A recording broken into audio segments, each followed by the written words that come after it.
Good afternoon. We want to be brief this afternoon. And when we talked about owning our love for power, Daniel spoke about it movingly. I took it differently, that it was owning our worst impulses. And I thought about the people who founded this country, founded it out of terrible war, and how they, probably many of them, as you know, came from Christian backgrounds, but were very careful to avoid identifying as Christians. I'm thinking of George Washington, of John Adams, who certainly was a Christian, but also of Thomas Jefferson, having understood the unimaginable power of the religious wars in Europe, the terrible expulsions of Jews, the persecution of heretics, the burning at the stake of people of different Christian views, and how they set up a country that, just as Mustafa said, was talking about different faiths coming together, but not based on any of them, and certainly not a Christian nation.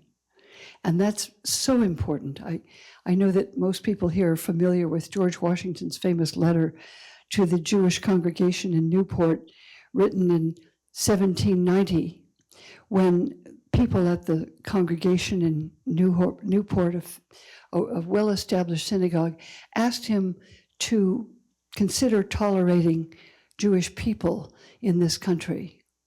And Washington responded that these people need no toleration, because if they are simply citizens of this country and they are good citizens, everyone is totally welcome here. It has nothing to do with religious affiliation. It's a very powerful document. And Thomas Jefferson and others identified as deists. I mean, they say, well, we believe in God, but we're not going to talk about Jesus as God, fortunately. And even though in his, in the famous declaration, when he said, we hold these truths to be self-evident, that all men are created equal, he was fully aware that on his own plantation, there were many men and many women and children who were not even considered barely human. Nevertheless, he based it on the Genesis myth and said, endowed by their creator. And it was a beautiful statement that we're still trying to realize. And so I just so much appreciate the fact that this is not based on religion, this country, at all. And that's what you spoke about so well. And I just wanted to say, I think that is owning our worst impulses, because these men did not think they were above autocracy or greed or, the desire for power. They knew their impulses. And so they wanted to be very careful to make sure we could avoid seeing them played out in our politics.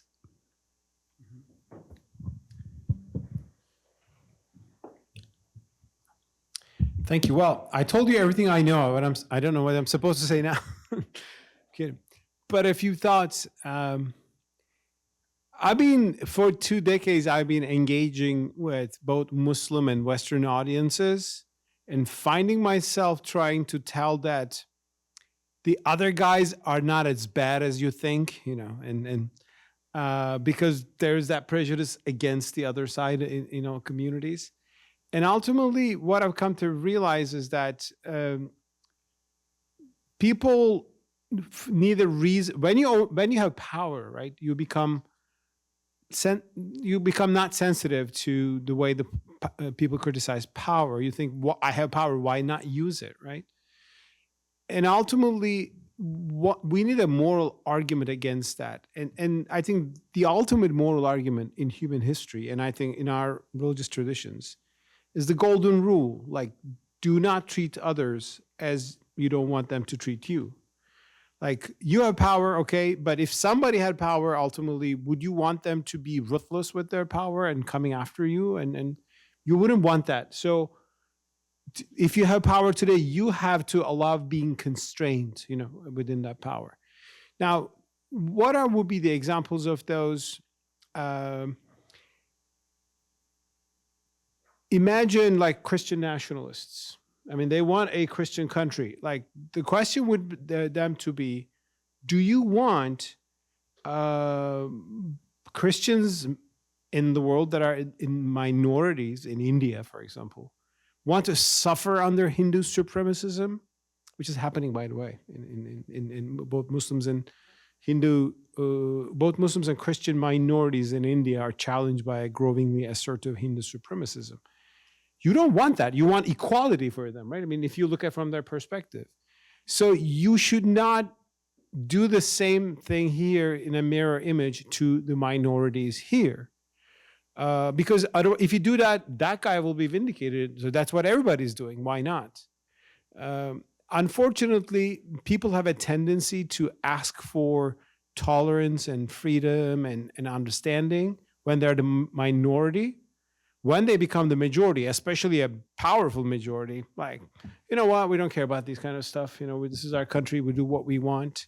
So getting a sense of the universal scene, getting a sense of the world out there and trying to be coherent in your views, I think that would be the same. The same is true for ethics of war. I mean, humanity, I think, took a good step with the Geneva Conventions in 1949. I mean, war happened. It's a bad thing, but even in war, there are ethical constraints, and you should not do that. And it's a bad thing when someone violates Geneva Conventions against you or the people you love, because you see innocent people are being killed. That's wrong, right? I mean, but what if your people do that, or the people you identify with, you do that? You should be vocal against that, because we need that principle. We need that principle for everyone. That's why I think in the major thing with power is that it has a tendency to corrupt. It has a tendency to desensitize you to the people who are not. And that's why you need people there to tell you that, this is wrong, and to give you a perspective about that. And that's why we need people speaking truth to power. We need communities in the Muslim community. We need people who will go out and say, you cannot, dictate the headscarf on women. It should be their freedom of choice. You cannot force them. But then I would like to see people in France who says you should also not force women to take it off. It's their right to wear, and so because that's the other side of the freedom.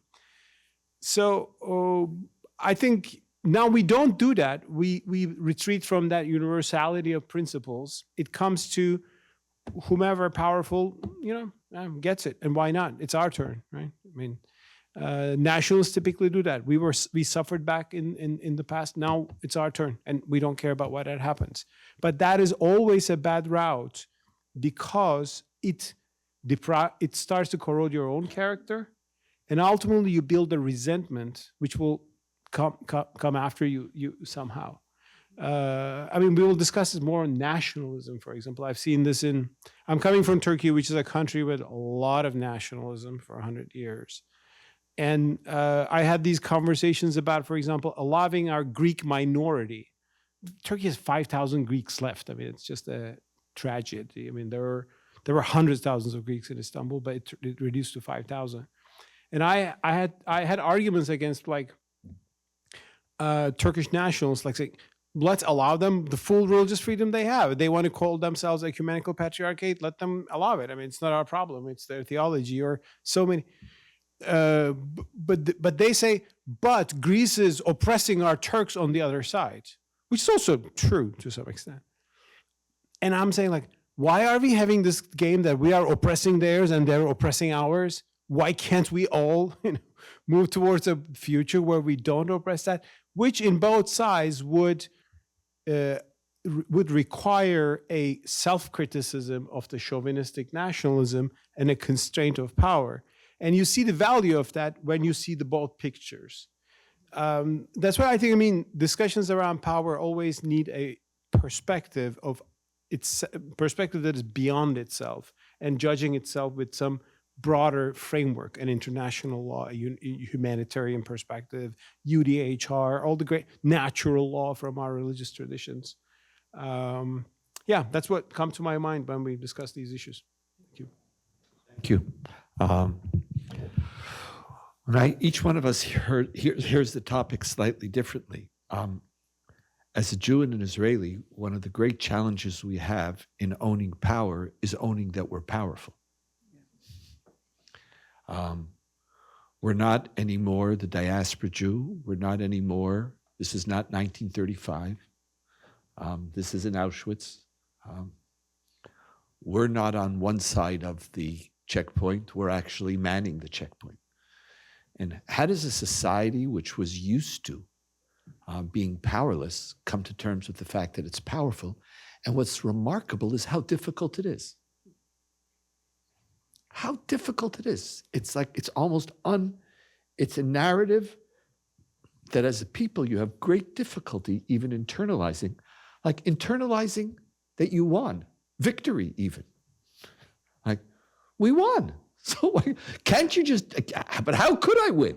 If I'm still, my persona is of this victim of history, there is no victory. And there is no doubt that October 7th was a profound, profound tragedy in Israeli society. And Israel today is still in October 7th. They're not on October 8th. They're certainly not on whatever today is, December 5th. 400 and, 26, 27 days in. We're still in October 7th. And when you don't own the fact that you are powerful, then there are no limits to what you do in Gaza. In Gaza, there are no limits. Because you're not doing anything in Gaza. You're still, like, I'm still October 7th. I'm still trying to reclaim a status quo. And so there's just, I've been lecturing to literally tens and tens of thousands of Israelis since the war. It's my whole life, but since the war began, and trying to move. But owning power is far more difficult than you can imagine. There's one particular caveat that makes it even more challenging, is that in many places of the world, the only people who aren't allowed to have power are Jews. Or the only people whose misuse of power delegitimizes their existence. Could Israel do wrong without delegitimizing its right to be? Seems self-evident. But when that's in, like, when you say from the river to the sea, two people shall be free, that's a self-evident truth of mine that I've been advocating for and living for. But for more and more places, it's from the river to the sea, Palestine will be free, basically free of Jews. Now, how do I own my power, own my mistakes in abusing that power? Own the fact that it's time. It's been time quite a while already to stop the war in Gaza. Everything that we could achieve militarily has been achieved. Our hope to redeem the hostages through power has proven to be impossible. We can't reach them. We can't do an operation. Every time we come close, the hostages are killed. That means we don't have a military option. We've already destroyed Hamas's military capacity. What we haven't destroyed is Hamas's ability to police. They still have more money and more automatic weapons than any other segment of Gazan society. But no military could do that. We could be in Gaza for the next 5 years. So we'll demolish more houses. For every Hamas terrorist we kill, they're able to recruit 5 more. They have more money than anybody. So at what point do you own your power? Do you own what you've achieved? and do you stop? And what I have learned is, especially when you're traumatized, you can't own the fact that you're traumatizing. And I think part of our whole issue about morality of power and how we use it justly, it also has to start with just, as Jews, owning it. Owning our success, owning our power, and owning our victories. And when you can do that, then you could begin the conversation of talking about using your power justly.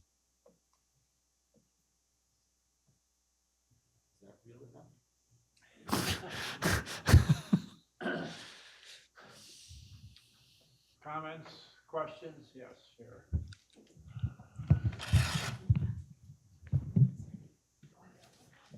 Oh. You're getting your workout. Here you go. I struggle with some of the issues that are raised because, on one hand, if you really don't care about your neighbor and you're here to get all the toys you can get, which has been on some of our t-shirts in this country, what we're saying doesn't count to anybody. The other thing is land. I get a kick out of the fact that when I look at our own history, if you didn't like it here, go somewhere else, because you have the ability to do that. I look at Israel and Palestine. They're smaller than some of our smaller states. How do you determine how you're going to get along when you've got no place to go and you don't like each other? This is not easy. I really am sensitive about that. When we want to talk about where we're going to go with nationalism, and you do get into ethics and morality because it doesn't work, and say, why don't we just all get along? I've heard that over and over again, and I never see that working. Right. And this is where I also think religion has a place if it has any kind of authority, and that is to stress the importance that you and I come from the same place. I've adopted a policy. I don't know if I'm right, but I'm comfortable with it. I have to take responsibility for my people. I can't create peace. I can't convince Palestinian society to want peace. But I have to convince Israeli society to live up to the standards that I believe we as Jews have to live up to, which include all the types of values that you mentioned and the religion you mentioned. Could be that I will try everything, and at the end it won't work. So then you know what I'm going to do? I'm going to keep on trying. There's a standard mantra in Israel which goes, we offered and they said no. Now it's possible. Clinton says the same thing. We offered 92, 97%, and they said no. Now, part of the insidious nature of the whole colonial argument is that Palestinians have a right to say no. They never have to accept a two-state solution because they don't have, why should I compromise against somebody who was unjust from the beginning? And so I never have to say no. Resistance is always legitimate. October 7th is not an act of terror. It's a legitimate act against a supremacist colonial power. And always the powerless don't have tanks and weapons, all they have is terror. And so then you have a story. And then it's a minority, but there are people who say October 7th is a holiday. Or Israel was condemned already on October 8th. Not now, on October 8th, we're condemned. So I can't, that's out of my domain. And I know the impact that has on my people. But the question that we have to ask is, own your power. What, if you could, what would you create? And I don't know. It's God really messed with us. Like, why give us that land? I could have thought of a lot of other places that could have been far more promising than the Promised Land. And the fact is that we came back to a land where another people had settled there. It wasn't just, I could say I have historic right. You know, my family moved to Israel in, 1560.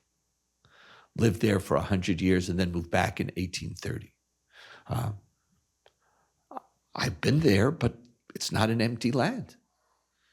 So now, no matter what it was and at which time, so that's going to require a lot of work, but it's going to require both recognizing that you have the power to take risks. But it is, we're only going to, at the end, there are people, and there are people who think that Israelis and Palestinians could have a divorce agreement. That a two-state solution is a divorce agreement. I don't like you, you don't like me, let's build a wall and separate. There can't be a divorce agreement between Israelis and Palestinians. It's too small. Our populations are too intersected. The capabilities of one society, someone to sit in a garage and build a mortar shell and shut down someone else's airport. You don't need Iran to shut down Ben Gurion Airport. We can't divorce from each other, we have to marry each other. In a different way. Maybe it's a new type of open marriage, but it's of a different type. So again, it's not about, your advice. It's like, it's so easy from 6,000 to 10,000 miles away to know exactly what everybody else should do. I live in Jerusalem. Not only do I have children, I have grandchildren there. Our job as Jews is, first, I have to protect myself. If all people are created in the image of God, so am I. I am also. And that means self-defense is not something that I'm allowed to do. Self-defense is my moral responsibility. But at the same time, that moral responsibility now has to translate itself in what are my other moral responsibilities? And we're not, I don't let myself off the hook because somebody else is worse or they're also to blame. How do I create a Jewish society which asks itself, what should it be? What should it do? And where is it failing? But it needs an environment where we can admit our failings without undermining my legitimacy to be. Like you can vote a president that somebody doesn't like, but no one says America now lost its right to be for the next, I don't know what. I'm not getting into your politics, don't worry. Same thing, forget America. Who's denying North Korea's right to be? Russia's right to be. But because someone, I have that. Under United Nations law, you can't be a nation, you can't be a member of the United Nations and deny the rights of another United Nations state, except if you're Israel. That's the only nation state that another United Nations state can call for its destruction. Openly say my agenda. So I have to live with that. And in that environment, I'm trying to tell Israelis, don't worry. In that environment, I'm trying to tell Israelis, what do you need to do? Now, sometimes on the two-state solution, it's when it comes to Gaza, after your experience, they just don't want to hear. They just don't want to hear. But that's not good enough. It's just not good enough. How it will eventually work out, it's not going to be walls and it's not going to be defense agreements. It's going to have to take time and education and a willingness for people to see and respect each other and to accept that what's hateful unto you, don't do unto others. For peace to happen, both sides are going to have to do that. But in the meantime, each side on their own has a lot of work to do and can't let the failures of the other side let them off the hook from their moral responsibilities. Do you feel I answered? Yeah. I have two questions, one directed to Rabbi Hartman and one to Dr. Pagels. First, would you analyze and discuss the role of Netanyahu's personality? Is that for Elaine? No. in this whole situation, I mean, with all of the complexities and all of the possible actions, what is he like, and what is he going to do, and why is he going to do what he's going to do? And the second? No, Okay. Oh, that's for me. You'll ask you about Trump. Right. See, truth be told, I'm someone who never liked Netanyahu. So take everything that I'm about to say with a grain of salt. He never was a politician that I appreciated. But he's an ideal politician for a people who are frightened.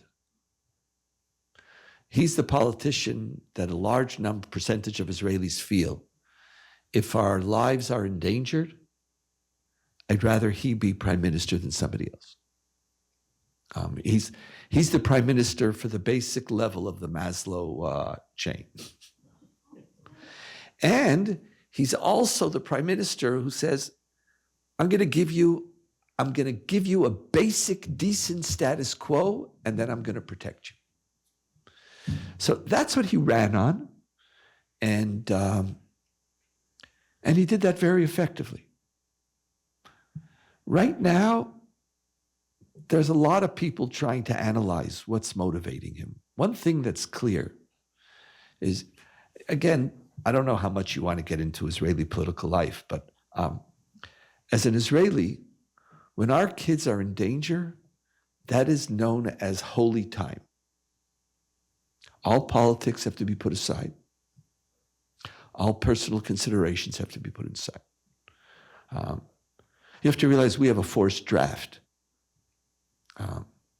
If I'm giving you my kid, literally, that is your most sacred task. And we expect it of our politicians that before you put my child at risk, the only thing you're thinking about is the immediate well-being and survival of the state of Israel. Part of what many of us believe is that rule is not being applied right now. And that there are a lot of political considerations and the well-being of the coalition which are determining when a ceasefire will happen, what options are put on the table. And unfortunately, his coalition, the issue now is not just who Netanyahu is, but who are the people he chose to get into bed with? And who are the people who hold the future of his political career in their hands? And the old Netanyahu would have stopped, would have stood there. And you don't know this, but before this year, less Israelis, like Israeli soldiers, our children were more safe under Netanyahu than any other prime minister in the history of Israel.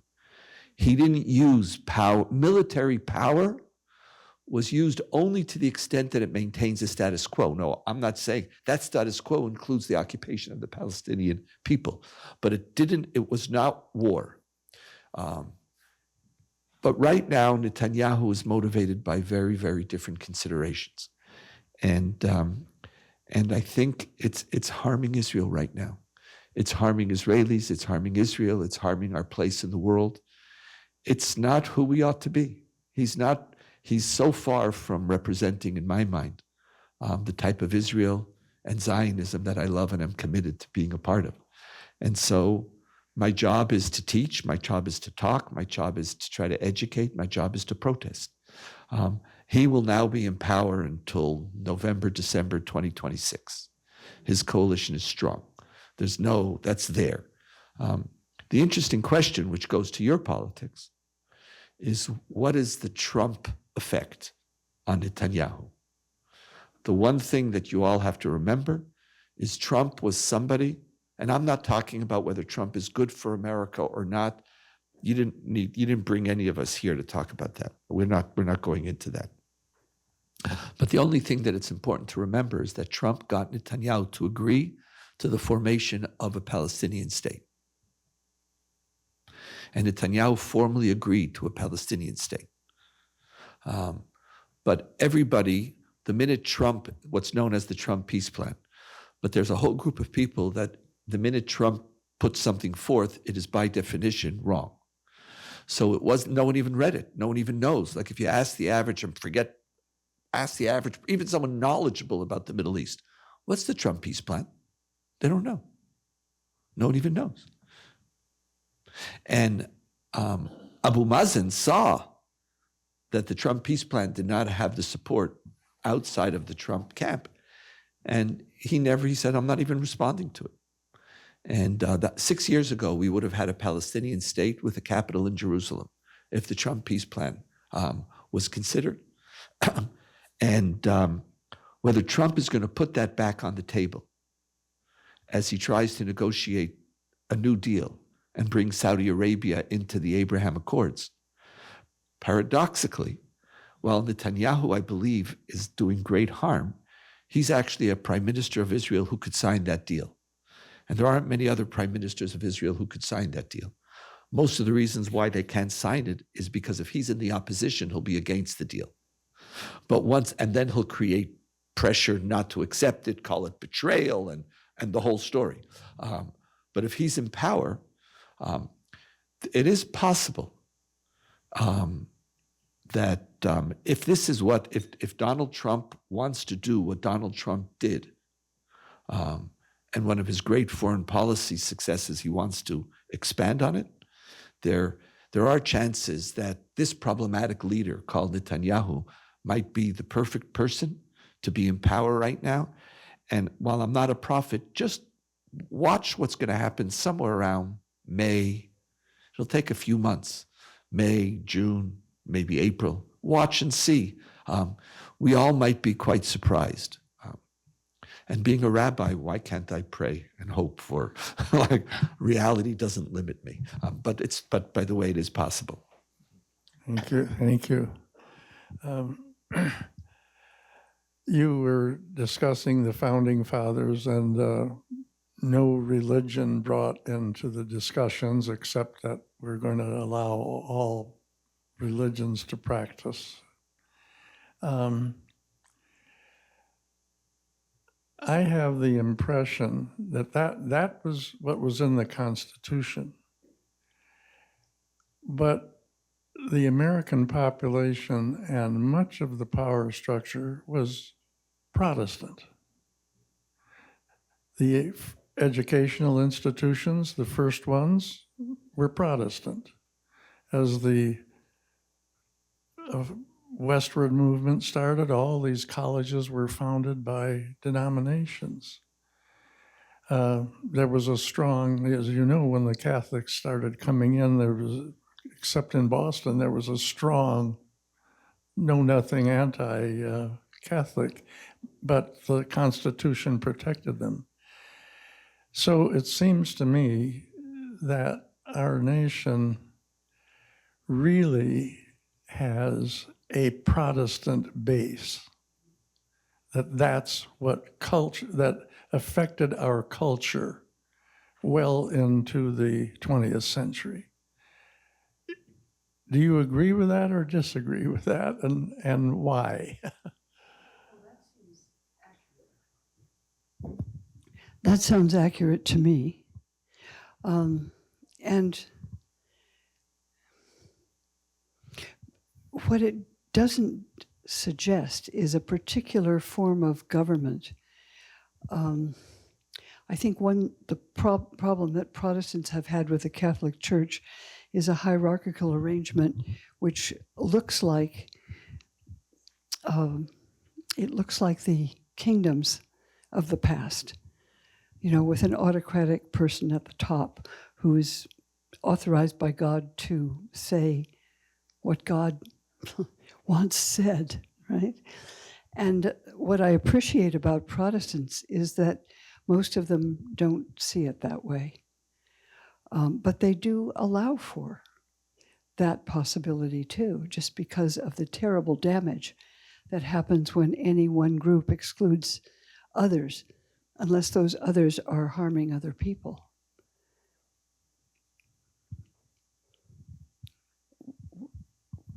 Is your point that Catholics are not adequately represented?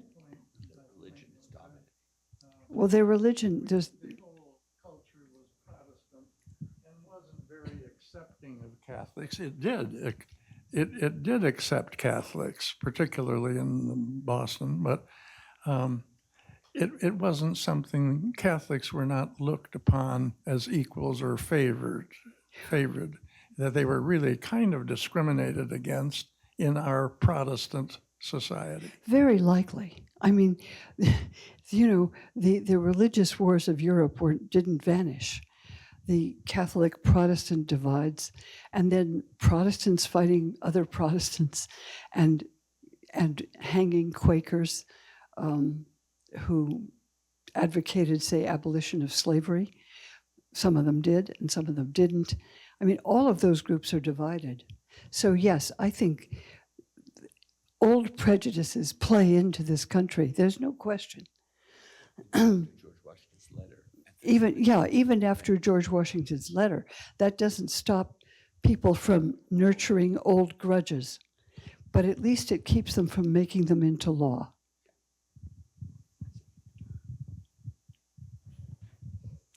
Hello, this is to the idea of constraints on power or self-constraints on power. And I want to address this to our Christian historian, particularly thinking about constraints on power, self-constraints on power. And I think this is in your bailiwick.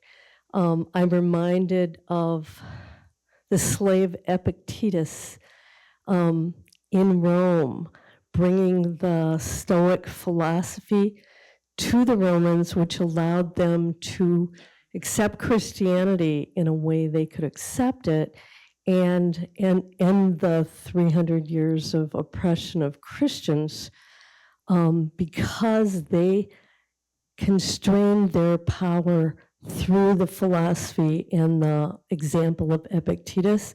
I think you said you stop at the 4th century, so that was before the 4th century and I see that as an example of self-constraint of power that Mustafa was talking about as well.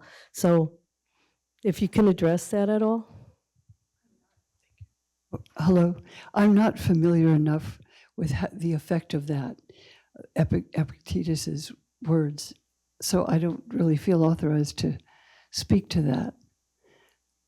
But thank you for the comment.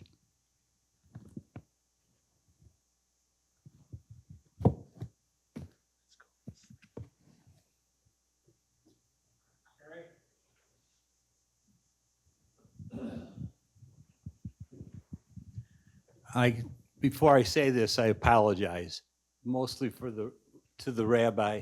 I just want to make the statement to you that we have in our little shtetl here in Grand Rapids, we have few Jews here.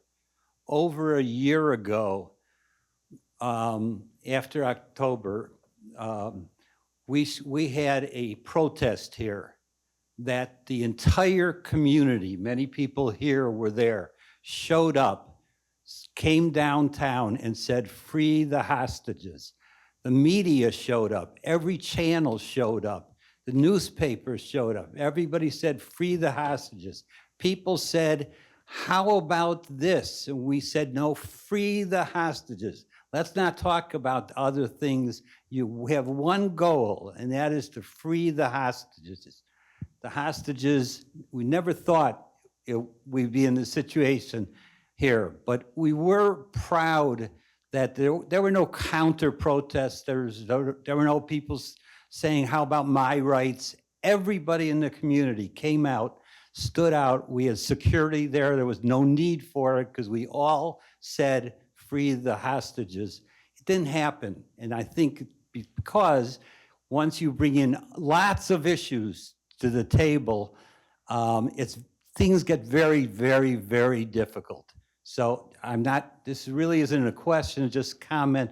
Just want to let you know, in this community, a small group of Jewish people, it wasn't Jews who protested, it was everybody who said, "Free the hostages."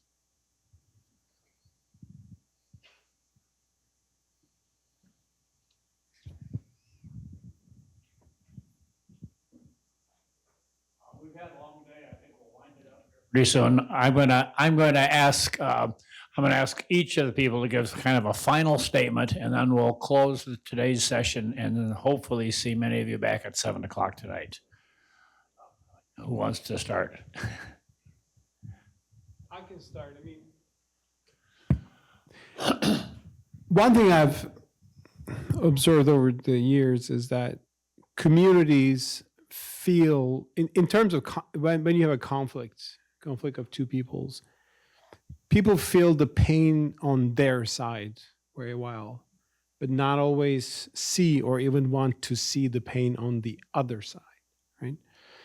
And speaking of what happened in the past year, October 7 was a horrific terrorist attack against Israeli civilians. As a Muslim, I condemned it. I will always condemn it. I don't also believe in these justifications used by certain groups, including Hamas in this case, about attacking civilians. Yeah, Islam had an idea of jihad. It's there. It's not.